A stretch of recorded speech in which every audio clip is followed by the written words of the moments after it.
Good evening everyone. Welcome to my YouTube channel Fun Point MMD.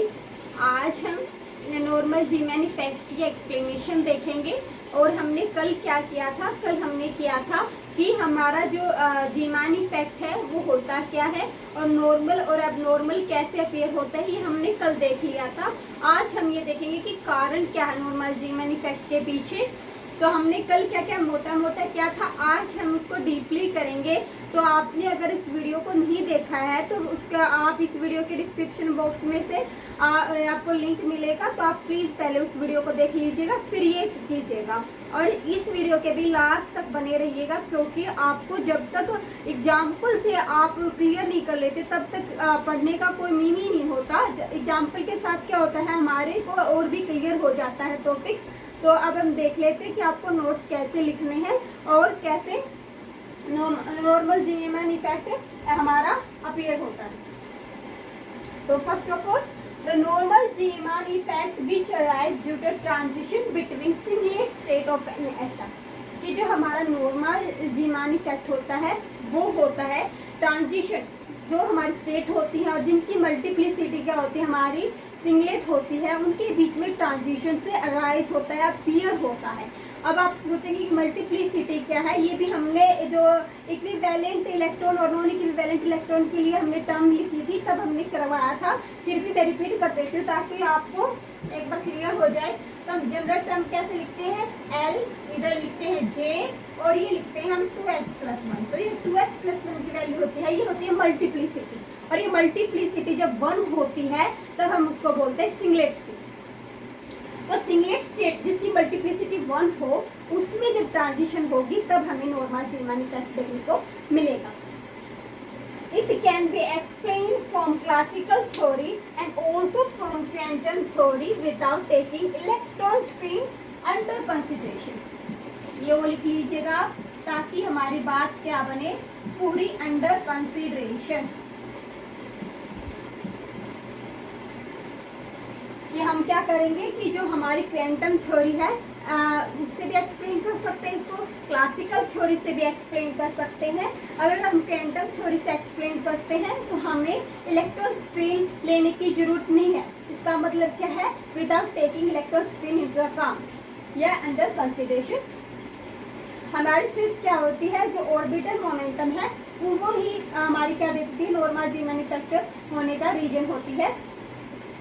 In terms of quantum theory, a multi-electron atom have an orbital momentum L and orbital magnetic momentum mu L with gyrometric ratio given by। कि जो हमारी multi electron atom हम ले रहे हैं GMN effect explain करने के लिए, तो उसके पास क्या होती है, हमें पता है कि उसके पास क्या होती है, ऑर्बिटल मोमेंटम होती है। और उसके पास जो हमारा इंटरनल मैग्नेटिक फील्ड होता है, उसके कारण क्या डेवलप हो जाते हैं, उसके पास मैग्नेटिक ऑर्बिटल मोमेंटम भी होती है, जिसे हम म्यू एल से डिनोट करते हैं। और गायरोमेट्रिक रेशियो क्या होता है, गायरोमेट्रिक ratio is the ratio of magnetic orbital momentum and orbital momentum. इसका रेशियो होता है म्यू एल बाई एल। इसकी वैल्यू होती है E/2, जहाँ पे इलेक्ट्रॉन क्या है, चार्ज है इलेक्ट्रॉन का, और m क्या है, मास ऑफ इलेक्ट्रॉन है। आप लिख भी रखा है मैंने इधर, E and m are charge and mass of electron respectively। अब क्या करना है हमें, अब हम इसको मैग्नेटिक फील्ड में रखेंगे एटम को, देन क्या देखेंगे, स्प्लिटिंग देखेंगे एल की। तो इससे पहले बात कर लेते हैं इनकी डायरेक्शन की। तो जो म्यूएल है, जो हमारी मैग्नेटिक ऑर्बिटल मोमेंटम है, वो हमारी एल के अपोजिट डायरेक्शन में क्या करती है, अपोजिट डायरेक्शन में प्रेजेंट होती है। बिकॉज क्यों, क्योंकि इलेक्ट्रॉन पे क्या होता है, नेगेटिव चार्ज होता है। When atom is placed in external magnetic field, क्योंकि हमें पता है जीएमएन इफेक्ट तो काम ही इससे करता है कि एटम को किस में रखता है, एक्सटर्नल मैग्नेटिक फील्ड में रखता है। देन हम जो लाइन स्पेक्ट्रम होता है लाइट सोर्स का, उसकी स्प्लिटिंग को ऑब्जर्व करते हैं। तो हमने भी यहाँ पे क्या करना है, एक्सटर्नल मैग्नेटिक फील्ड में एटम को रख देना है। हमने माना कि हमारा जो मैग्नेटिक फील्ड है वो अलोंग किसके, जेड डायरेक्शन। तो आपको लिखना है say along z direction या take let consider the magnetic field apply along z axis, then L presses around the field with quantized momentum Lz given by। कि क्या होगा, जो L है फिर वो मैग्नेटिक फील्ड उसकी डायरेक्शन में प्रीसेस करना स्टार्ट कर देगा, मतलब राउंड लगाएगा उसके अराउंड। तो वो क्या होगा, उसी जो उसका एल का है वो ही कंपोनेंट कंसीडर करेंगे जो जेड एक्सिस के अलोंग है। तो जेड एक्सिस के अलोंग हमने क्या ले लिया, l z that is h upon 2 pi m l. M l क्या है यहाँ पे हमारा, एम एल है मैग्नेटिक ऑर्बिटल क्वांटम नंबर, और इसकी वैल्यू क्या होती है, प्लस एल से माइनस एल तक वेरी करती है। तो इसकी वैल्यू कितनी होगी, 2l प्लस वेल वैल्यूज होगी इसके पास, किसके पास, एम एल के पास। तो इसलिए देखो एल जेड कंपोनेंट किस पे डिपेंड कर रहा है, एम एल पे। एम एल पे कितनी वैल्यू है, 2l प्लस 1 वैल्यू होगी। तो इसलिए हम कह सकते हैं in this way in magnetic field each L level split into 2l plus 1 component, कि हमारा हर एक L level 2l plus 1 level में टूट जाएगा। तो अब हम देख लेते हैं कि प्रीसेस कैसे करता है। तो जल्दी से आप इसका स्क्रीनशॉट ले लीजिए ताकि आप नोट्स बना पाए। होप्स आपने स्क्रीनशॉट ले लिया होगा। तो अब हम आगे करते हैं, पहले तो प्रीसेस देख लेते हैं कैसे करता है प्रीसेस, देन हम क्या लेंगे, इसके कंपोनेंट देखेंगे, ट्रांजिशन देखेंगे हम सिंगलेट स्टेट में। तो पहले तो हम देख लेते हैं कैसे आपको फिगर बना के आना है, क्योंकि जो आपने बात कही है कि एल प्रीसेस करेगा तो उसको दिखाना तो पड़ेगा। ये देखो, ये हमने ले लिया मैग्नेटिक फील्ड, जो जेड डायरेक्शन में लिया है। तो या तो आप जेड एक्सिस लिख दीजिए, यहाँ ऐसे लिख दीजिए जेड है, या इधर लिख भी दीजिएगा जेड, ठीक है। इधर साइड में लिख दिया, क्योंकि अभी तो हम क्या करेंगे, इधर प्रीसेस दिखाएंगे। तो क्या करना स्टार्ट कर देगा हमारा ऑर्बिटल मोमेंटम प्रीसेस करेगा in the direction of field. ये हमारी डायरेक्शन होगी एल जे, या एल लिख सकते हैं, डायरेक्शन ऑफ जेड तो है एल। और ये इस पॉइंट पे आपने बनाना है, किसकी डायरेक्शन दिखानी है, न्यू एल की। ये किसकी डायरेक्शन है बच्चा, न्यू एल की।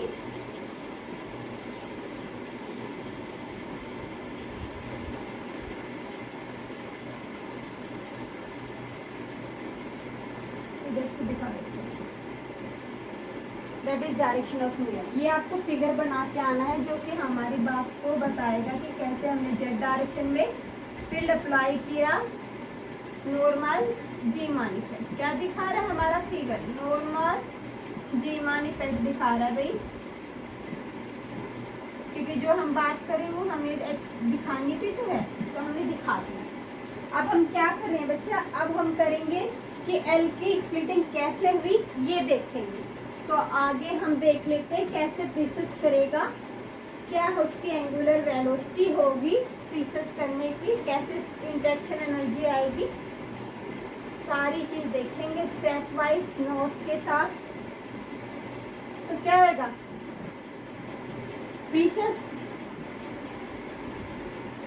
Precession of L around field around magnetic field is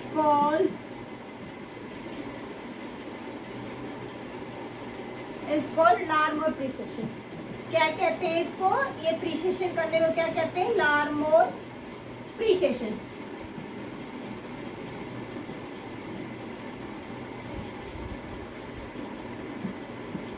लार्मोर precession बोलते हैं, जो एल हमारा बी के लोग क्या कर रहा है, प्रीसेशन कर रहा है, इसको लार्मोर प्रीसेशन कहते हैं।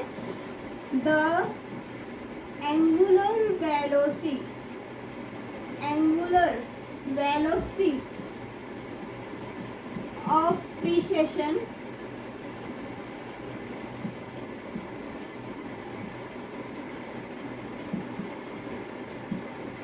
is given by, कैसे देंगे, एंगुलर वेलोसिटी को हमने रिप्रेजेंट कर लिया ओमेगा से, और इसकी वैल्यू होती है बच्चा रेशियो, गायरोमेट्रिक रेशियो लिया था ना हमने इक्वेशन, जिसको रिलेशन 1 नाम दिया था, L बाई L और इनटू में होता है B। ये होती है हमारी एंगुलर वेलोसिटी ऑफ प्रीसेशन, आप इसको 3 नाम दे दीजिएगा। ये हमारी क्या ही है, एंगुलर वेलोसिटी ऑफ प्रीसिएशन, जिस वेलोसिटी के साथ हमारा एल प्रीसियस करेगा वो आ गई है हमारी एंगुलर वेलोसिटी। तो अब हमने क्या लेना है, अब हमने लेनी है interaction energy, interaction energy for such precession, क्योंकि एनर्जी के बिना तो काम ही नहीं चलना। The interaction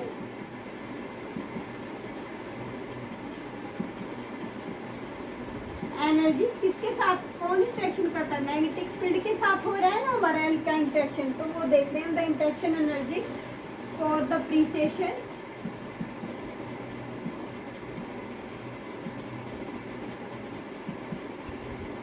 is written as, कैसे देंगे, क्या लिखते हैं, ई से डिनोट किया, और इसकी वैल्यू क्या होती है बेटा, इसकी वैल्यू होती है ओमेगा इंटू एल जेड, मतलब एल का कंपोनेंट अलोंग जेड डायरेक्शन, जो हमने पहले रिलेशन 2 में लिखा था, जिसकी वैल्यू थी एल जेड की वैल्यू आपको पता है, अभी लिखा था हमने, पहले डब्ल्यू की वैल्यू लिखिएगा, डब्ल्यू इंटू एल जेड की वैल्यू थी बेटा m l into h upon 2 pi. तो आप यहाँ सारी नोट कीजिएगा, पहले म्यू एल बाई एल की वैल्यू रख दें हम। रिलेशन 1 क्या कहता था, गायरोमेट्रिक रेशियो की वैल्यू क्या थी, E/2 है। तो पहले आप ओमेगा की वैल्यू रखिएगा, mu L by l into b into m l into h upon 2 pi. तो अब इसकी वैल्यू रख देते हैं, म्यू एल बाई एल की क्या वैल्यू थी, E/2m into b m l, constant को अच्छा ले एक साथ ले लेते हैं, एच अपॉन 2 पाई, इधर हमने ले लिया एम। तो देखो ये सारी चीजें कांस्टेंट, ये सारी चीजें क्या है, कांस्टेंट, इसको हमने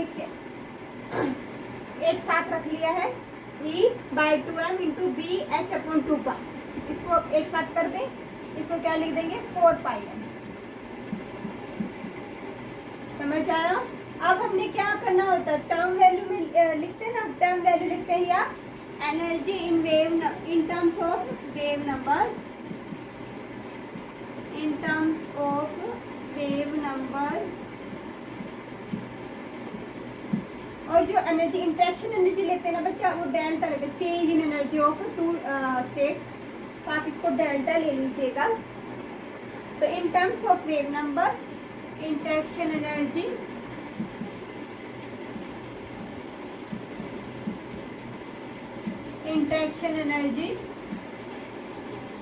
is given by, कैसे लिखते हैं हम, टर्म वैल्यू कैसे लिखते हैं, T is equal to delta E by क्या कर देते हैं HC, तो कर दे, इसको HC से डिवाइड कर दीजिएगा ऊपर वाली वैल्यू को, EBH अपॉन 4 पाई m, ये तो हमारे पास था ही, और HC से डिवाइड कर, इनटू में था ml, तो H से H कैंसिल, H से क्या हो जाएगा, H कैंसिल हो जाएगा, और क्या बच गया हमारे पास, ये बच गया बेटा EB बाई 4 पाई MC, ये सारी कांस्टेंट वैल्यू है, और इनटू में ml। तो जो ये कांस्टेंट वैल्यू है, इसको हम क्या लिखते हैं, एक बार जल्दी से स्क्रीनशॉट ले लीजिए ताकि आगे करवाया जाए, जल्दी से लीजिए ताकि आप नोट्स कंप्लीट कर पाए। फिर चलते हैं आगे, ऊपर का इरेज कर देते हैं हम, ऑप्शो आपने ले लिया होगा और नोट कर लिया होगा। तो क्या आएगा, इसको क्या कहते हैं, EB बाई 4 पाई MC को हम कहते हैं, L से डिनोट करते हैं, L को कहते हैं लोरेंज यूनिट, क्या कहते हैं, लोरेंज यूनिट। क्या कोई आप इधर कुछ सब्सक्रिप्शन में एल डैश लिख लीजिएगा, क्योंकि एल तो हम यूज ही करें ना, ऑर्बिटल मोमेंटम के लिए एल डैश लिख लीजिएगा, एल डैश का लोरेंज यूनिट। तो हमारी टर्म्स वैल्यू क्या हो जाएगी, लोरेंज यूनिट देखेंगे तो l dash into m l. तो आपको पता हर एक लेवल किस पे डिपेंड करे, एम एल पे, एम एल की वैल्यू कितनी है 12+1।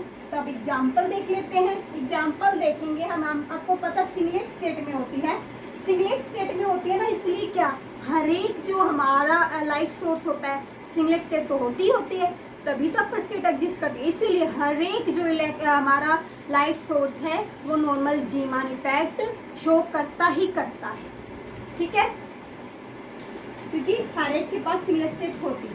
एग्जाम्पल देखिएगा आप, ट्रांजिशन बिटवीन, देखो सिंगल स्टेट है ना, क्योंकि वैल्यू क्या है 1, D2 से 1 3 1।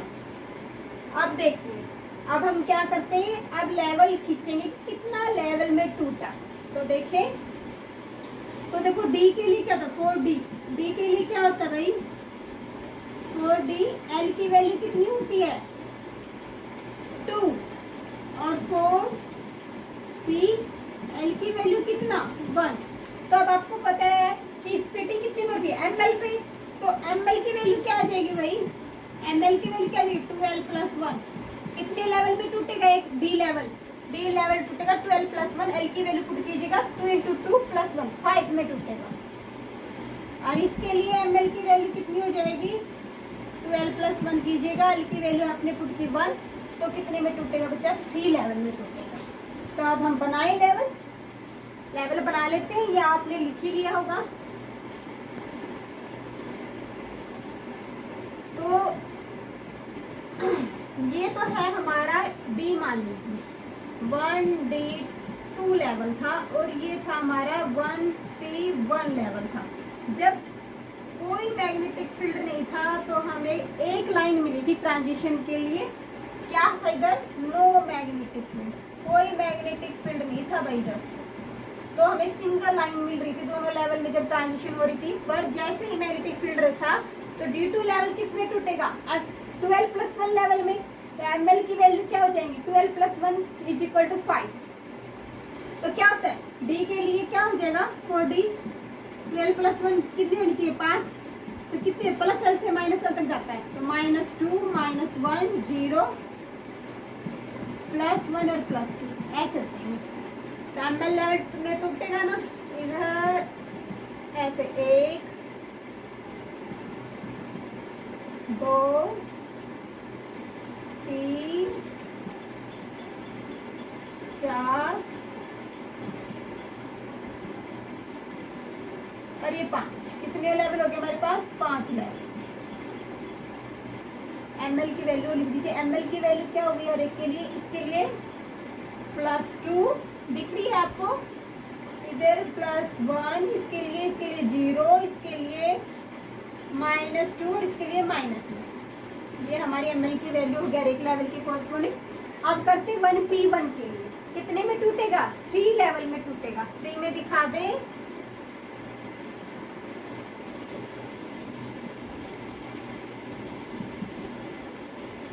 ml की वैल्यू लिखें, ml की वैल्यू क्या हो जाएगी P के लिए क्या होगी +L2 -L होती है ना वैल्यू, तो करिए L की वैल्यू क्या थी 1, तो 1 0 और -1, तो ये 1 है +1 है, इसके कोरस्पॉन्डिंग 0 है हमारी ml की वैल्यू, इसके लिए -1। अब हमने क्या दिखानी है इसमें ट्रांजिशन दिखानी है बच्चा। ये जो एक सिंगल लाइन में थी, स्पेक्ट्रल लाइन मिली थी, कब मिली थी जब कोई मैग्नेटिक फील्ड नहीं था। इधर क्या है हमारा मैग्नेटिक फील्ड हमने अप्लाई कर रखा है। अब हम क्या बनाएंगे, अब हम बनाएंगे प्रेजेंस ऑफ मैग्नेटिक फील्ड में स्पेक्ट्रल लाइन बनाएंगे। तो ट्रांजिशन रूल क्या कहता है, ट्रांजिशन रूल के अकॉर्डिंग आपने ट्रांजिशन दिखानी है बच्चा दोनों लेवल में। Transition rule for ml is क्या होता है, चेंज इन ml, ट्रांजिशन के ड्यूरिंग चेंज इन ml क्या होना चाहिए +-1 या 0। तो हमें 3 टाइप की ट्रांजिशन मिलेंगे, एक के कोरस्पॉन्डिंग हम -1 लिख लेंगे, एक के +1, एक का 0। तो पहले +1 वाला देख लें, +1 वाला कैसे आएगा, अगर देखो -2 से ट्रांजिशन हो जाए हमारी, किस पे होगी -1 पे। कैसे होती है ट्रांजिशन कि -1 जिस पे आता है वो माइनस का सेम लेना है आपको, जो प्लस का तो प्लस का लेंगे, माइनस का तो माइनस का लेंगे, ऊपर से जो आता है वो नेगेटिव हो जाता है, तो -2। तो देखो -1 + 2 क्या हो जाएगा +1। ट्रांजिशन रूल क्या इधर पहले हम किसके लिए दिखा रहे ट्रांजिशन रूल +1 के लिए, तो हमने किसके लिए दिखा +1 के लिए, तो -2 से किस पे आएगा -1 पे। समझ आया? ट्रांजिशन रूल फॉलो करते हुए ही ट्रांजिशन दिखाएंगे। तो हमने एक दिखा दी, -2 से किस पे आया बच्चा? -1 पे आया। तो 0 से किस पे आएगा? 1 पे आ जाएगा।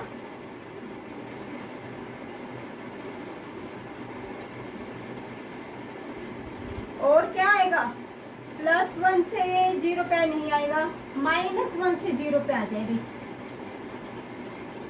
देखो -1 है, 0 -1 क्या हो जाएगा? +1। तो ये ट्रांजिशन रूल किसके कॉरस्पॉन्डिंग होगी? इधर हम लिख लेना ml क्या आया हमारा? +1। ये ट्रांजिशन स्पेक्ट्रल लाइन मिली हमारे according to transition rule change in ml +1। अब क्या दिखा दे? 0 के लिए दिखा देते। 0 के लिए दिखाएंगे तो क्या होगा? अब हमारा -1 से 0 से 0 पे आए, थोड़ा बड़ा ले लीजिएगा डायग्राम ताकि आपको अलग अलग लाइन दिखे। हमारे पास थोड़ा स्पेस कम है तो हमने छोटा ले लिया। आप बड़ा लिख के आइएगा पेपर में ताकि अलग से सेपरेट दिखे, बिल्कुल क्लियर। +1 से किस पे आएगा भाई?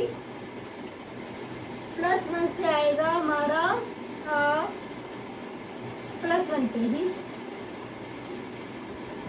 और -1 से आएगा -1 पे ही।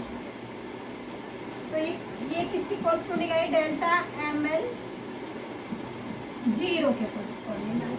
तब हमें किसकी कॉरस्पॉन्डिंग हो रहेगी? हमारा -1 के कॉरस्पॉन्डिंग। कि ऊपर से आए तो नीचे वाला क्या हो? प्लस का हो, और ऊपर प्लस का माइनस का हो, नीचे ऐसे होना चाहिए हमारा। ऊपर नीचे वाले में से ऊपर वाला घटाए तो -1 बचना चाहिए। कैसे बचेगा ये हम ले लेते हैं। -1 है हमारा, और ऊपर से आए हमारा क्या है? प्लस का 2 आए, और नीचे फिर माइनस हो जाएगा, तो ये तो ऐड हो जाएगा। नहीं, +1 ले लेते। +2 से आएगी +1 पे, तो क्या बचेगा? -1। +2 से आई +1 पे, और +1 से आई 0 पे, और -2 पे आई, देख लेते एक बार कभी गलत हो जाए। -1 -2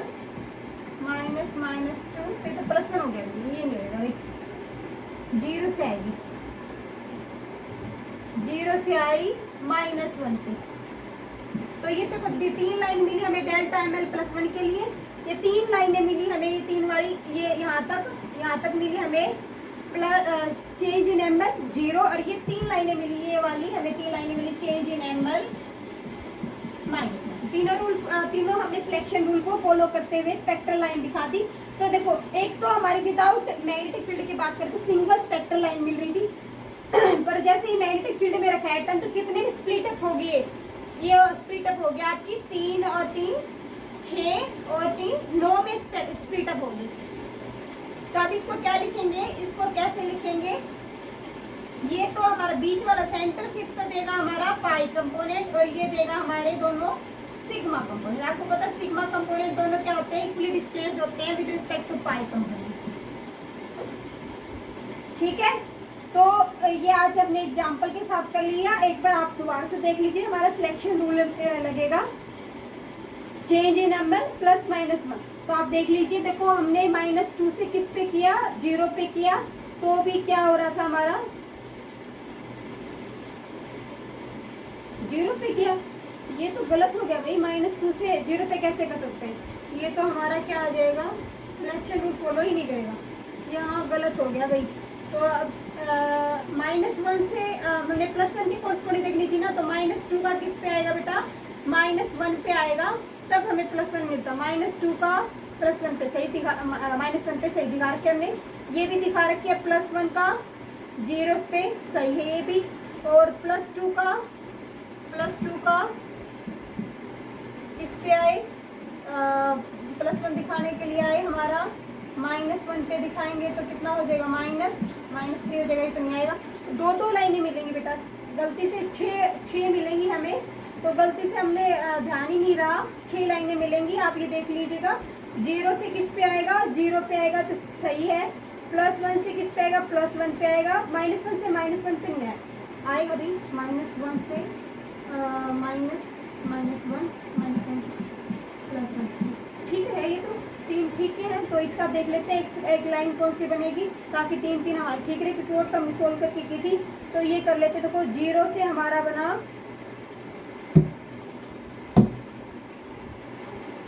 तो गलती क्या हुई थी, हमने वो जल्दी जल्दी में देखा ही नहीं कि -2 से हमने 0 पे दिखा रखी थी। वो गलती से क्या थी, -1 की 0 पे थी, तभी 3 ट्रांजिशन आई। तो मेरे को ये होगा पता नहीं कैसे कहाँ से हो गया, जल्दी जल्दी में ध्यान ही नहीं दिया। बस क्या करना है, एक तो -2 से आएगी हमारी -1 पे, क्योंकि सिलेक्शन रूल क्या करना है, हमें +1 के कॉरस्पॉन्डिंग करना है, और 0 से आएगी +1 पे, और -1 से आएगी हमारी 0 पे। क्योंकि देखो -1 से 0 पे कैसे आएगी, 0 -1, तो क्या हो जाएगा +1। तो बन गई ना 3 6 3 9 स्पेक्ट्रल लाइन। देखो 1 स्पेक्ट्रल लाइन 9 में टूटी, और एक गलती और हुई है मुझसे, मैंने ध्यान से नहीं देखा। पहले क्या आएगा इधर, -1 आता है बच्चा, -1 सॉरी जो हमारा होता है -2 क्या होता है, बाद में आता है, पहले -1 आता है फिर -2 आता है। तो ये होता है हमारा। तो आप उसके अकॉर्डिंग क्या क्या ट्रांजिशन आपको समझ आएगी होगी। ट्रांजिशन लाइन बस दिखानी है, -2 से किस पे दिखानी है, आपकी -1 पे, 0 से किस पे आएगी, 1 पे आएगी, -1 से 0 पे जाएगी। तो आप ये ट्रांजिशन लाइन देख लीजिएगा, और सब ठीक है। क्योंकि क्या होता है कि कई बार ध्यान नहीं होता जल्दी जल्दी में, और लाइव होता तो क्या होता है कि बच्चे भी बता देते हैं कई बार मैम मिस्टेक हो गया। तो आप लाइव नहीं है, तो आप लाइव जुड़ेंगे तो अगली बार से क्या करेंगे, लाइव करने की कोशिश करेंगे। तो आप कमेंट बॉक्स में डालिएगा कि आपको लाइव देखना है, तो हम लाइव की अगली वीडियो को लाइव रिकॉर्ड किया करेंगे। तो आज का टॉपिक यही था। हमने नॉर्मल जीमेन इफेक्ट किया, एग्जाम्पल देखा, स्प्लिटिंग देखी, किसमें स्प्लिटिंग होगी, सिंगलेट लेवल्स में स्प्लिटिंग होगी। तो ये आज का हमारा टॉपिक था। अगर आपको कोई भी डाउट है तो आप कमेंट बॉक्स में बेझिझक पूछ सकते हैं, हम नेक्स्ट वीडियो में इसको सॉर्ट आउट करने की कोशिश करेंगे। और अभी तक चैनल को सब्सक्राइब नहीं किया तो चैनल को सब्सक्राइब कीजिएगा। अगर आपको वीडियो का कंटेंट हेल्पफुल लगता हो तो प्लीज़ वीडियो को लाइक एंड शेयर कीजिएगा। Thank you.